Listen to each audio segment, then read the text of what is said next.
นี่ค่อยสิมาแจ้งข่าวร้ายตายหาแล้วเนาะนี่หน่อยมันจะพังก็ได้เพราะข่าวร้าย ข่าวร้ายแบบพังมาหลายแล้วเนาะฮะนี่มันบ่มีข่าวดีเห็นไหมจ๊ะมาแจ้งข่าวร้ายข่าวอย่างข่าวผีให้แน่จะพังอยู่ข่าวร้ายกับพังรู้ ข่าวร้ายกับพังมันบ่มีข่าวดีเห็นไหมจ๊ะข่าวร้ายมีแต่ข่าวร้ายมาแจ้งว่าจอยเพิ่นบุกล้ามาเพิ่นบอกค่อยมาแจ้งก่อนคือว่าในได้สักข่าวร้ายนะเราสมควรอยู่หมอเราเสียใจเด้อ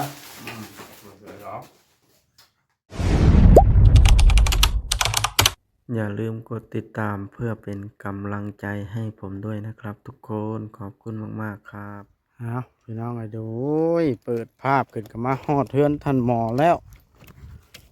ลูกชวนมาเยี่ยมว่าสิบ่มาเยี่ยมเพิ่นก็ได้เพิ่นไปเยี่ยมเพิ่นจะเห็นเทือนท่านหมอมันย่างไปขนมไปต้อนท่านหมอเพิ่นว่าถ้าท่านหมอสิอยู่เฮือนหรือบ่เนาะลูกย่างได้ไหมถามทางไปมานี่พี่น้องเลยเมียไปเวียกอยู่เอาลูกก็เลยเอาลูกมาถ่ายคลิปทันหมอน้ำบุมีผู้เอาหญ้ากับไปเวียกจะเก้าฟ้าอยู่นั่นเองฮะตัวโบหิวไปต้อนลุงหมอลูกให้เราดีใจนะให้ล่าเป็นผู้ถือแล้ววะฮะพอยางก่อนแล้วจ้ะเล่น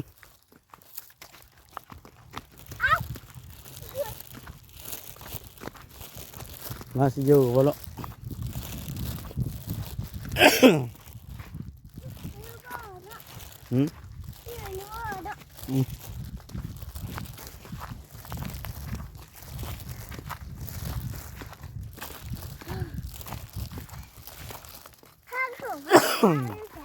ฮะหิวเอาบ้านนี่ไปสิฮอดเพื่อนลุงหมอละไปตอนแล้วย่างก่อนน่าจะจักว่าลุงหมอเป็นไผ่นี่พี่น้องเขาใกล้แจ้งเกิดไหม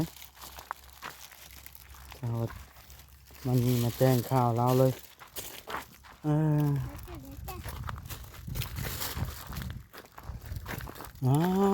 บาทเนี่ย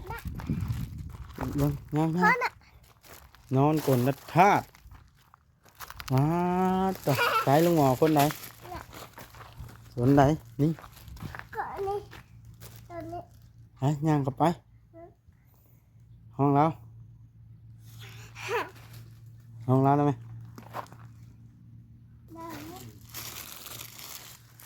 ไปลงไปต้อนแล้วเรานอนยังบนลูกอยู่มาดิสวัสดีลุงหมอสวัสดีมากำลังเลย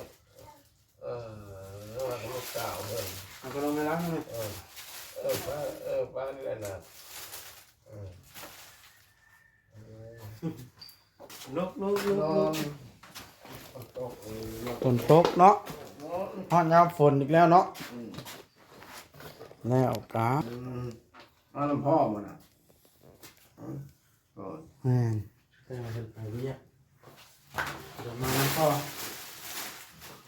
กินข้าวกินน้ำย่างลุงหมอฮะเข้ามาได้หนึ่งครับง่ายนั้นได้กินยังเลยเอาแล้วหวานกินมั่วเรามีแก้ให้กินฮะกิน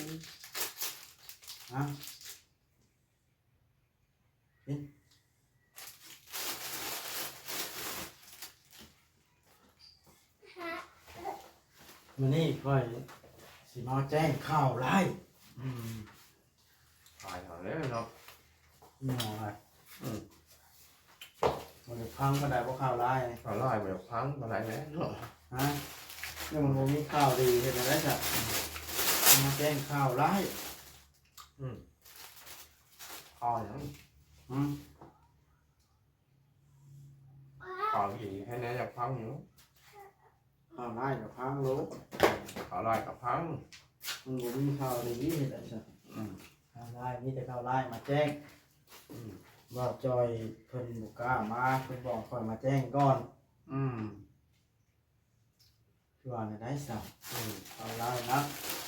ก็สมควรอยู่หมอ อืม เด้อเสียใจเด้อ อืมไม่เคยหรอก คือบ่จอยสิมาเอาพ่อไก่ อืมเอาแล้วเอา เพราะว่าไก่ซื้อให้แล้วก็ขาย อืม จอยแล้วมาเอา อืม เมื่อเลี้ยง อืม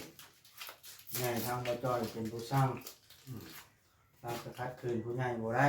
อืม ได้แต่เพิ่นสร้าง อืม เพิ่นว่า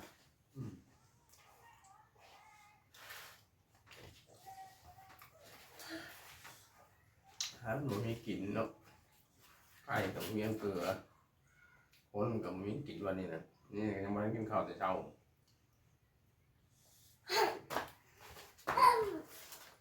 เหตุผลที่ขายเจ้าก็เว้าเบิ่นแล้วบ่ อืม เว้าบ่ได้น่ะ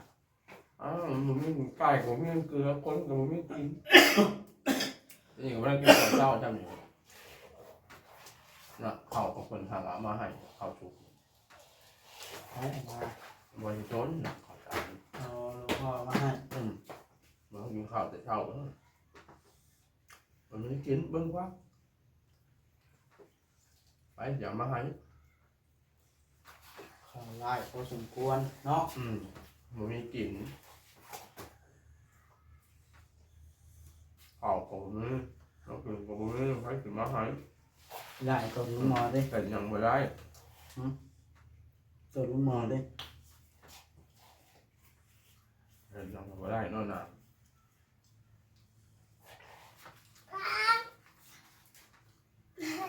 จะเพิ่นแล้วเราเล่นข้าวกินข้าวทุกนั่นแหละถุงยางนั่นแหละแล้วก็มาให้ นี่เขาชื่อมาแต่ก่อนกินไปแล้ว2 4 6 8 10ก้อนเนาะทำสิกินเอาอ๋อเล็บสำเร็จนกอินทรีเราเคยเห็นในครั้งแรกในชีวิตได้เล็บแบบนี้ ตัดผมมีผู้รับให้รู้ ฮะเมื่อหน้าเขาจะเอาตรงเดิมมาถูให้เขาจะทราบครับ นี่เป็นสมุนไพร มาบุกคักเวลานี้มาแจ้งข่าวไล่กันเนาะไล่บ่ข่าวละ ได้เลยแล้วทั้งก็จะแต่เพิ่นก็จะแต่เพิ่นเอาไปให้ทำมาได้ไม่กินนี่แล้ว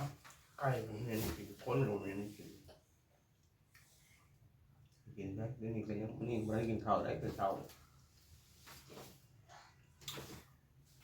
เป็นเอาความสุขมาให้หันแบบวันนี้ได้กิน สาเหตุที่เพิ่นให้เอาคืนน่ะเพิ่นว่าย้อนตัวเบาจ้อยเจ้าเห็นอย่างตัวเบาจ้อยใช่ น่าจะเป็นให้อยู่แล้วมันเป็นให้มันเป็นว่านั่นจำเป็นเป็นบอกมันบอกตรงโน้นมันแล้วมันใกล้กับมะก้อยกับบะเมียนเกลือคนกับบะเมียนกินจำมาคอยบอก ความจริงก็คือความจริงว่าจะว่า ขายบอกเลยแล้วก็ซื้อยากินยาก็เห็นอยู่ยากันซื้อยาแล้วก็200,000อันไปซื้อเนื้อกินเป็นไง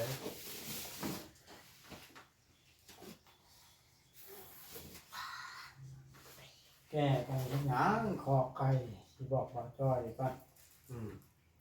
เงินค่าน้ำมันต้องเป็น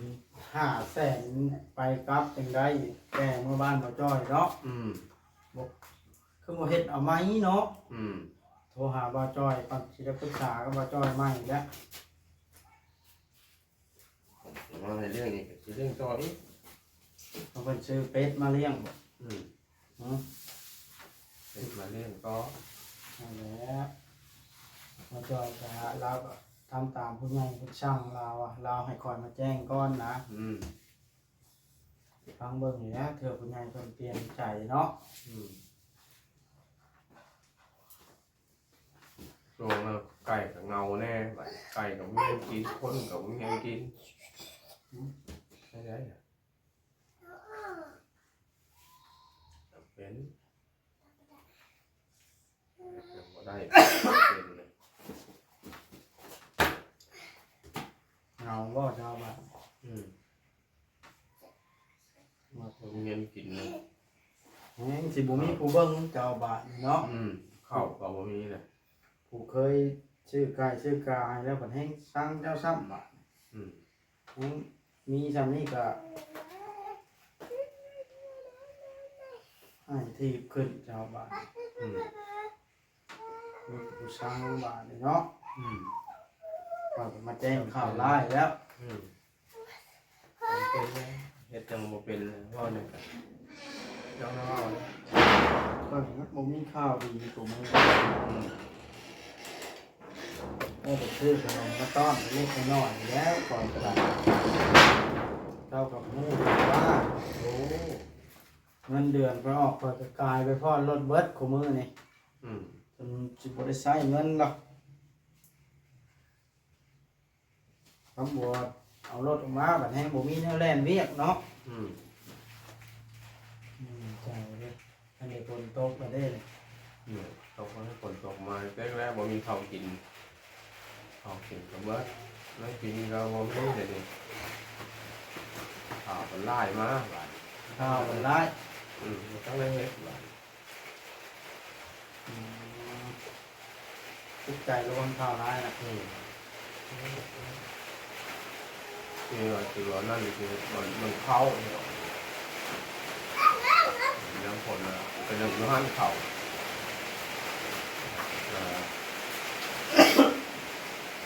แต่บนไปหนึ่งเข่าเลยนะ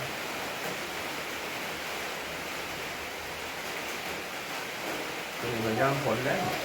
ย่ำฝนแรกๆเข่ากินเราก็ไม่โต๊ะแห้งจังนะ เพราะว่าฝนตกบาดพี่น้องก็บ่ได้ยินแล้วประเทศอะไรบาดนะมืดครึ้มพอปอดตัวไปอีละลุงหมอเมื่อก่อนเด้อฝนตกมันติดเมื่ออันนั้นมีเวียกแน่ ตัวนั้นมาแล้วแต่ควรจะไปสภาไปฟ้าจะไปสภาเราอุ้มดูมาบริจาค ขาย เอ้าเรามีผู้สัมภาษณ์อยู่ในบ้านอันนี้ เราอุ้มลูกมาตรงนี้กัน เออ โอ้ยเสียเรือบัดแล้วกัน เออ เมื่อกี้ละเอาเข็มออกมันติดปักนะ มันมีปลาขวดดิ ไปลุงหมอนี่ไปแล่นเร็วระวังมันล้มแล้วเมื่อก็ลุงหมอเอ้ยฝนตกแล้วสิมาเยี่ยมไหมว้าวแล่นลูกล้มนะใช่ไหมบ่แล่นสิไปล้านบางทีล้มนะค่อยย่างเอาฝนบ่ได้แห้งมาได้ข้าคิดท่านหมอฮอนบ่แล้วซับ ข้าวเมื่อพี่น้องเอ้ยมีมากางเครื่องให้เมียโมเมนต์ทางอื่นหรอกยามนี่มันก็ยากนะนี่แหละบ่ได้ไปขายเครื่องจักเทื่อมันก็เป็นทิศสองทิศแหละมาขายมานี่แหละมาส่งเราให้เอาลูกงัวซนได้ลูกเอ้ยแล้วฝนตกซ้ำฮุบผ้าฮุบฝนโอ้ยจังสิว่าแนวใด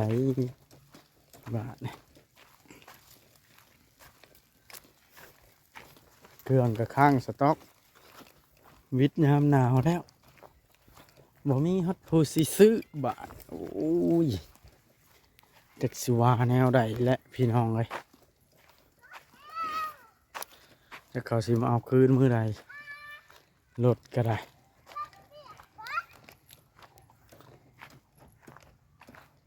ไปขึ้น อย่าเฮ็ดพ่อใครให้เอา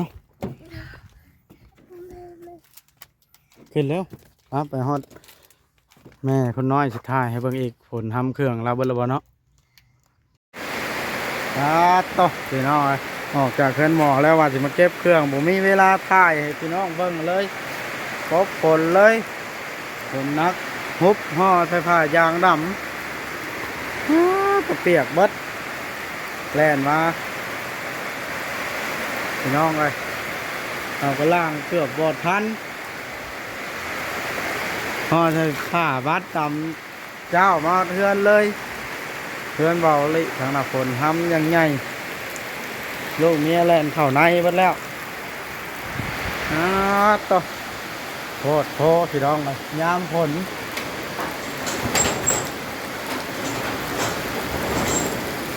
มันจะปิดประตูไว้เท่านั้นบาท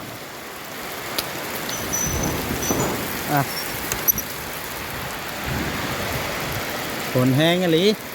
ยามนี่ก็ได้ฮุบเครื่องเปียกเบิดพี่น้องเลยเครื่องกับพวกโถ่ต่ออันเด็กวางดาวไฟนึงเข้าเฮาก็ได้มีพื้นเราใช้พื้นพี่น้องเลยผ้าพื้นดังผ่านฝนมาตกเอิงออกแมลงเนี่ยแต่สบายดีเท่าพบเครื่องหอบมาว่าแม่นไปขายเครื่องกับคนตกทำเครื่อง ลูกสาวได้ใช่ละมานี่ฮะต่อไปน้องเลยฝนตกนั่นสิเป็นวัดเด้อพี่น้องบ่ได้ยังนอกแบบนี่ขายบ่ได้ขายแรงผ่าไปจับกบหลังคาเสียนะครับธาตุต่อไปน้องเลยเดือน6ขนาดเอาพี่น้องคลิปนี้ก็ได้จะได้จบคลิปลงเพียงเท่านี้สักก่อนพี่น้องแล่นพบมาผลห้ำชื่อว่านั่นได้ละบ๊ายบายแล้วจะพ่อกันในคลิปต่อไปพี่น้องไว้ว่าสิพ่อยังก็ได้